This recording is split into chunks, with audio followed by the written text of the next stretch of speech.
കാണൂ പരസ്യരഹിതമായ ഏറ്റവും പുതിയ എപ്പിസോഡുകൾ. രവിസാറും ഗായത്രിയമ്മ അവിടെ ഉണ്ടായിരുന്നെങ്കിലേ ഈ ഒരു പ്രശ്നം അവിടെ നടക്കില്ലായിരുന്നു. എല്ലാം തലവിധി, അത്ര തന്നെ.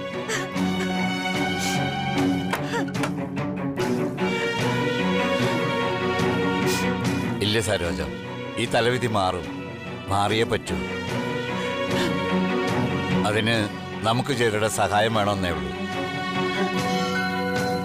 രവിവർമ്മൻ സാറിനോട് അടുപ്പവും അവകാശവും സ്വാതന്ത്ര്യമുള്ള ചിലരുണ്ട് ഇവിടെ. നമുക്ക് അവരെ ഒന്ന് കണ്ടാലോ എന്നാ ഇപ്പൊ ഞാൻ ആലോചിക്കുന്നത്. അതാര്? അടുപ്പവും അവകാശവും സ്വാതന്ത്ര്യമുള്ളവര്? വേറെ ആര്? ഓഫീസിലെ സാന്ദ്ര മാഡവും രാജാറാം സാറും തന്നെ. ഇവിടെ ഇതിന് ചില പരിഹാരം ഉണ്ടാക്കാൻ അവർക്കേ കഴിയൂ, അവർക്ക് മാത്രം.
ഹലോ ഗായ്സ്, എന്തോ ഒരു തർക്കം പോലെ. കയ്യാങ്കളിയിലെത്തിട്ട് പോലീസിനെ വിളിക്കേണ്ടി വരുമോ?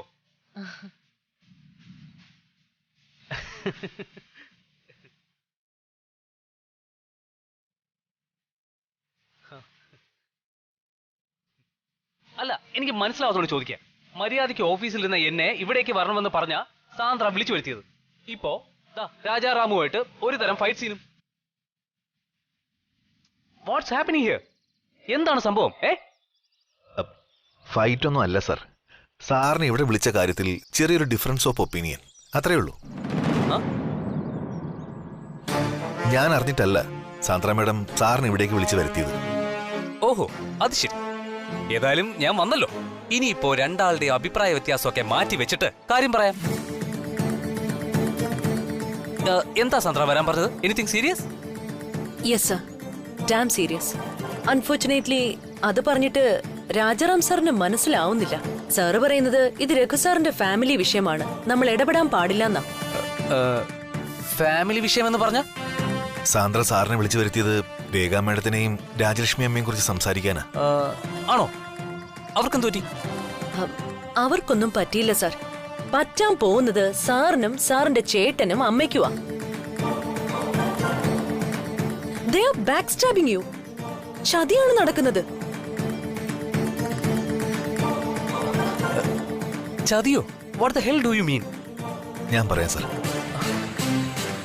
വർമ്മൻ ബിലയിലെ രണ്ട് മരുമക്കളായ ശ്രീലക്ഷ്മി മേഡവും രേഖാ മേഡവും കുറച്ചു കാലം കൊണ്ട് അത്ര നല്ല സ്വരച്ചേർച്ചിലല്ല എന്ന് സാറിന് അറിയാലോ. അറിയാം രാജാറാം. ഏട്ടത്തിയമ്മ അതിൽ പല കാര്യങ്ങളിലും നിരപരാധിയാണ്. പ്രശ്നങ്ങളെല്ലാം ഉണ്ടാക്കുന്നത് എന്റെ ഭാര്യ തന്നെയാണ്. പക്ഷെ ഞാൻ ആവുന്നത്ര പറഞ്ഞു നോക്കിയിട്ടും രേഖ കേൾക്കുന്നില്ല. പിന്നെ പറയുകയാണെങ്കിൽ ഉന്തിന്റെ കൂടെ തള്ളുമെന്ന് പറഞ്ഞ പോലെ അവളുടെ അമ്മയും വന്നു കൂടെ താമസിക്കാൻ. ബാക്കിയൊക്കെ ഞാൻ പറയാൻ തന്നെ നിങ്ങൾക്കറിയാലോ. കുടുംബത്തിന്റെ മനസമാധാനം തന്നെ തകർത്തു അവർ. ഇല്ലാത്ത ഗർഭമുണ്ടെന്ന് വരുത്തി തീർത്തപ്പോ സത്യം പറഞ്ഞ തൊലി ഉരിഞ്ഞു പോയത് എന്റെയാ. പിന്നെ എന്ത് ചെയ്യാൻ പറ്റും? ഭാര്യയായി പോയില്ലേ. എല്ലാം മനഃപൂർവ്വമായി ഞാൻ ക്ഷമിക്കുകയായിരുന്നു. ചേട്ടായിക്കും അമ്മയ്ക്കും വിഷമമുണ്ടാവുന്ന കരുതി മാത്രം. ഏതായാലും ഇന്നിപ്പോ ഈശ്വരാധീനം കൊണ്ട് രേഖയുടെ അമ്മ വർമ്മൻ വില്ല വിട്ടുപോയി. ഇനി എന്നാണ് കുത്തിത്തിരിപ്പിന് വേണ്ടി രണ്ടാം വരവെന്ന് അറിയില്ലെന്ന് മാത്രം. ഇനിയൊരു രണ്ടാം വരവില്ല സർ. രാജലക്ഷ്മി അമ്മ വർമ്മൻ വില്ലയില് കാല് കുത്തില്ല. ഇനി സാറിനെ തുറപ്പിക്കാം. വരില്ലേ? അതെങ്ങനെയാ തനിക്കറിയാവുന്നത്? How can you say that? പറയാൻ പറ്റും സാർ. കാരണം രാജലക്ഷ്മി അമ്മ സ്വമനസാലെ പോയതല്ല അവിടുന്ന്. ഞങ്ങൾ ഭീഷണിപ്പെടുത്തി പറഞ്ഞു വിട്ടത്. ഭീഷണിപ്പെടുത്തിയോ? യെസ്. വർമ്മൻ വില്ലയുടെ അടിത്തറ ഇളകാൻ പാകത്തിനുള്ള പ്രവൃത്തികൾ അവരിൽ നിന്നും ഉണ്ടായപ്പോ ഞാനും രാജാറാം സാറും കൂടി പെട്ടിയെടുപ്പിക്കുകയായിരുന്നു അവരെ കൊണ്ട്. പക്ഷേ അതിന് മാത്രം അവരെന്ത് ചെയ്തു? What's happening? നിങ്ങൾ എന്തൊക്കെയായി പറയുന്നത്? പറയാം സാർ. പക്ഷേ സാർ അത് വളരെ സൂക്ഷ്മമായിട്ട് വേണം കൈകാര്യം ചെയ്യാൻ. പ്രത്യേകിച്ചും രവി സാർ ഒരിക്കലും ഇത് അറിയരുത്. എന്നാലേ ഞങ്ങൾക്ക് പറയാനുള്ളത് സാറിനോട് പറയാൻ പറ്റൂ. ഇല്ല രാജാറാം, ചേട്ടായി ഒന്നും അറിയില്ല. It's my promise. തുറന്നു പറയൂ, നിങ്ങൾ ഇത്രമാത്രം സീരിയസ് ആവാൻ വേണ്ടി രേഖയും അമ്മയും എന്ത് ക്രൈമാ ചെയ്തത്? എന്ത് വഞ്ചന, എന്ത് കുടുംബദ്രോഹം? Just tell me the truth.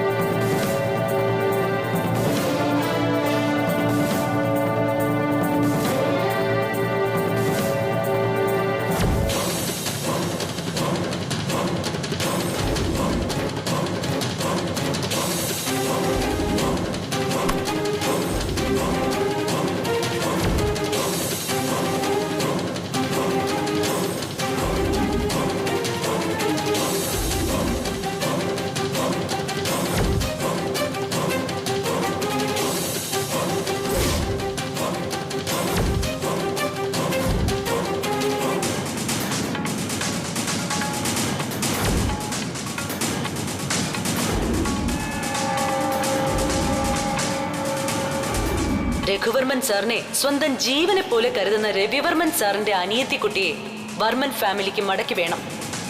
വേണ്ടാത്തത് ഈ രാജലക്ഷ്മിയാ.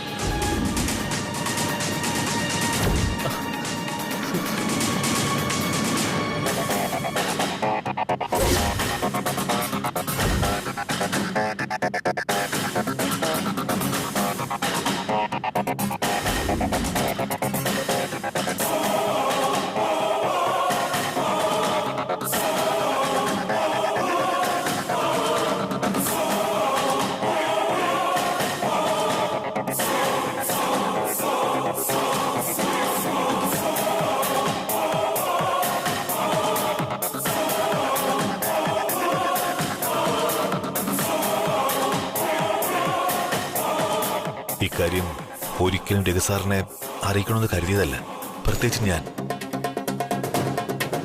പക്ഷേ ശ്രീലക്ഷ്മി മാഡം തന്റെ വിഷമം സാന്ദ്ര മാഡത്തെ അറിയിച്ചപ്പോൾ സാന്ദ്രയാ രേഖ മാഡത്തെ കയറൂരി വിടരുതെന്നും അത് വലിയ പ്രശ്നങ്ങൾക്ക് എത്തിച്ചേരുമെന്ന് തോന്നിയിട്ട് സാറിനെ ഇപ്പം ഇത് അറിയിക്കുന്നത്. രാജലക്ഷ്മി അമ്മ പോയത് ശ്രീലക്ഷ്മി മാഡം കാരണമാണെന്ന് രേഖ മാഡം അടിയുറച്ച് വിശ്വസിക്കുന്നുണ്ട്. ആ വിശ്വാസത്തിൽ നിന്നുകൊണ്ട് ഇനി വർമ്മൻ വില്ലയിൽ പല പ്രശ്നങ്ങളും ഉണ്ടായെന്ന് വരും. അതിന്റെ ആദ്യ പടിയാണ് സുദർശനെയും സരോജാമ്മയും ആ വീട്ടിൽ നിന്ന് രേഖ മാഡം പുറത്താക്കിയത്. എന്നോട് ക്ഷമിക്കണം. മാപ്പ്.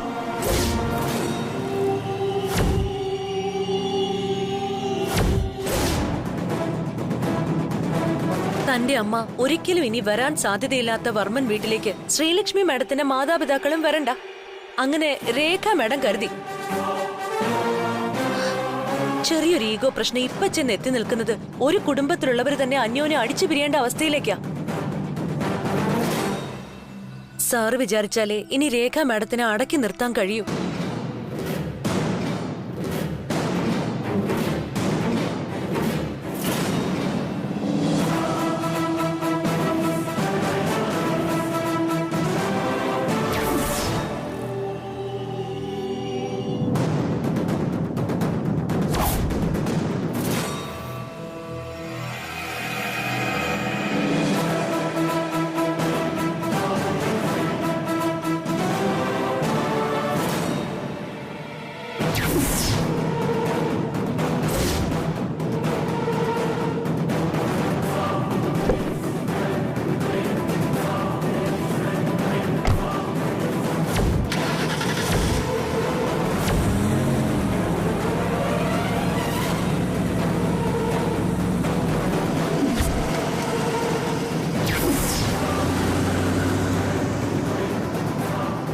അതുകൊണ്ടിട്ട് നമ്മൾ പറഞ്ഞ ഉദ്ദേശമല്ല രഘുസാറിന്റെ മനസ്സിലുള്ളതെന്ന് തോന്നുന്നു. സാന്ദ്ര മാഡം ഇപ്പോഴീ വിവരം അറിയിക്കണമെന്ന് ശാഠ്യം പിടിക്കരുതായിരുന്നു. രഘുസാർ വലിയ ഇമോഷനില്ല. ആ വീട്ടിൽ എന്ത് വേണമെങ്കിലും സംഭവിക്കാം. ഒരു പ്രശ്നം ഉണ്ടാവില്ല രാജാറാം സർ, എനിക്ക് ഉറപ്പാണ്. നമ്മൾ പറഞ്ഞതിന്റെ ഉദ്ദേശം രഘു സാറിന് നല്ല വൃത്തിയായി മനസ്സിലായിട്ടുണ്ട്. ഈ പ്രശ്നത്തില് സാർ നല്ലൊരു തീരുമാനം തന്നെ എടുക്കുമെന്ന് ഞാൻ വിശ്വസിക്കുന്നത്. രാജാറാം സർ ഉറപ്പിച്ചോ, രേഖ മാഡത്തിന് ഇനിയാണ് നല്ല കാലം വരാൻ പോകുന്നത്. മാഡത്തിന്റെ ബെസ്റ്റ് ടൈം എന്ന് ഞാൻ പറയും.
Good morning.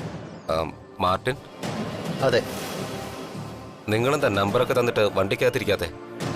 എല്ലാത്തിനും ഒരു ഒളിവുമുറം വേണ്ടേ സാർ, പ്രത്യേകിച്ചും ഇതുപോലുള്ള ഇടപാടുകൾക്ക്. ഓവർ സ്മാർട്ട് ആവണ്ട. സാധനം കൊണ്ടുവന്നിട്ടുണ്ടോ? ഉണ്ട് സാർ, ഒരു മിനിറ്റ്.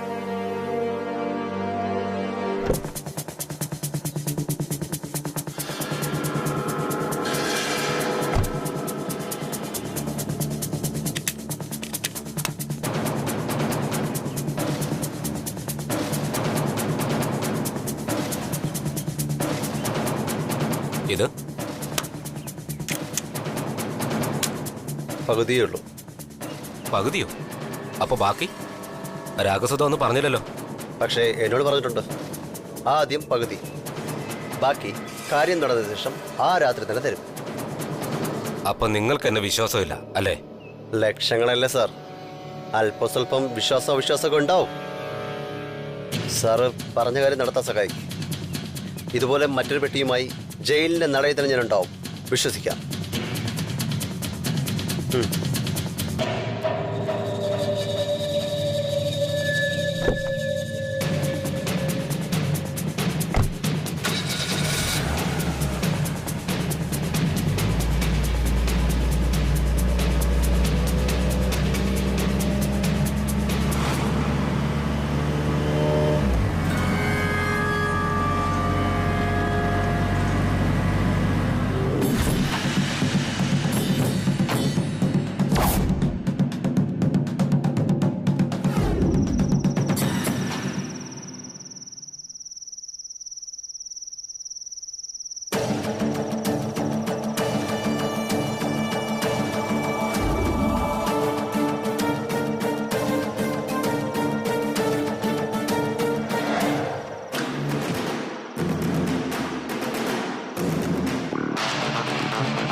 ഹലോ, ഇവിടെങ്ങും ആരും കാണുന്നില്ലല്ലോ. രഘു എവിടെയാ?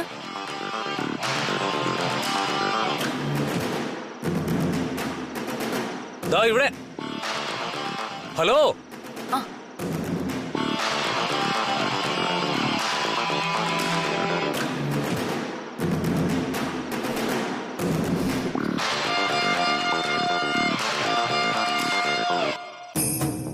ഇപ്പൊ മണി എത്രയായെന്ന് അറിയോ രഘുവിന്? ഇതെന്താ ഒരിക്കലും ഇല്ലാത്തൊരു പരിഷ്കാരമൊക്കെ? പാതിരാത്രി ഞാൻ നോക്കുമ്പോ കട്ടിലിൽ ഭർത്താവിനെ കാണുന്നില്ല. അപ്പതാ ഭർത്താവ് ഫോൺ ചെയ്ത് പറയുന്നു താൻ വീടിന്റെ മുന്നിൽ വെയിറ്റിംഗ് ആണ്, അങ്ങോട്ട് ചെല്ലാൻ. രഘു ഇത് എന്ത് നാടക കളിക്കുന്നെന്ന് എനിക്ക് മനസ്സിലാവുന്നില്ല. നാടകമല്ല, ജീവിത യാഥാർത്ഥ്യം. എനിക്ക് നിന്നോട് വളരെ സീരിയസ് ആയിട്ടൊരു കാര്യം പറയാനുണ്ട്. അത് ഈ വീട്ടിലെ ആരും അറിയാതെ എങ്ങനെ നടത്താം എന്ന് ആലോചിച്ചിട്ടാ ഇങ്ങനൊരു വഴി തിരഞ്ഞെടുത്തത്.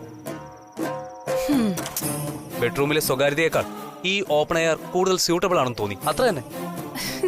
ഓ ശരി, അങ്ങനെയെങ്കിൽ അങ്ങനെ ആയിക്കോട്ടെ. ഇനി രഘു പറ, എന്താ ഇത്ര വലിയ ഭൂലോക രഹസ്യം ഈ പാതിരാത്രി ഡിസ്കസ് ചെയ്യാൻ മാത്രം?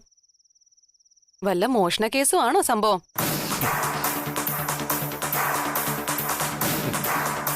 മോഷണമൊന്നുമല്ല, വഞ്ചന. തോളിൽ കയറ്റി ഇരുത്തുമ്പോ കാതിൽ കടിക്കുന്ന ഒരു തരം ചതിപ്രയോഗമില്ലേ, അത് തന്നെ. ചതിച്ചത് നീയും ചതിക്കപ്പെട്ടത് ഞാനും എന്റെ ഫാമിലിയാണെന്ന് മാത്രം.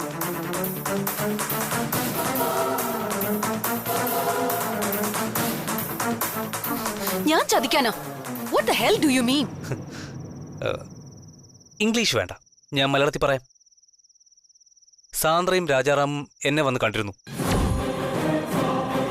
നീയും നിന്റെ അമ്മയും നടത്തിയ പകൽ കൊള്ളയെക്കുറിച്ച് പറയാൻ.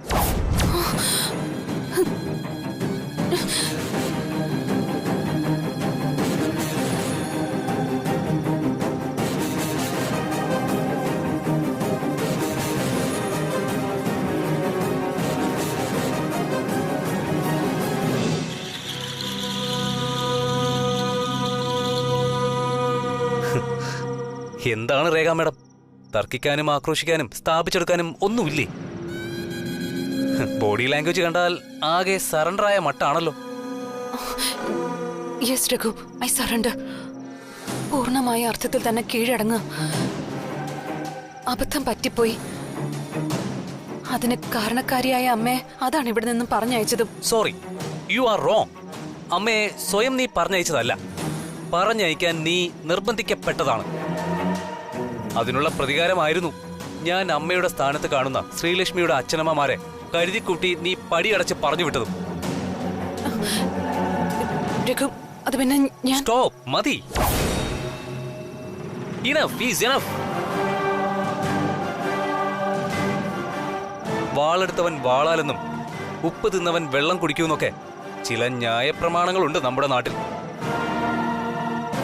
ഇവിടെയും അത് തന്നെ വേണമെന്നാ ഞാൻ തീരുമാനിക്കുന്നത്. എന്നെയും എന്റെ കുടുംബത്തെയും പിന്നിൽ നിന്ന് കുത്തിയ ഒരാൾ ഈ വീട്ടിൽ ഇനി വേണ്ട. നമ്മൾ പിരിയുകയാണ്, ഡിവോഴ്സ് ചെയ്തുകൊണ്ട്.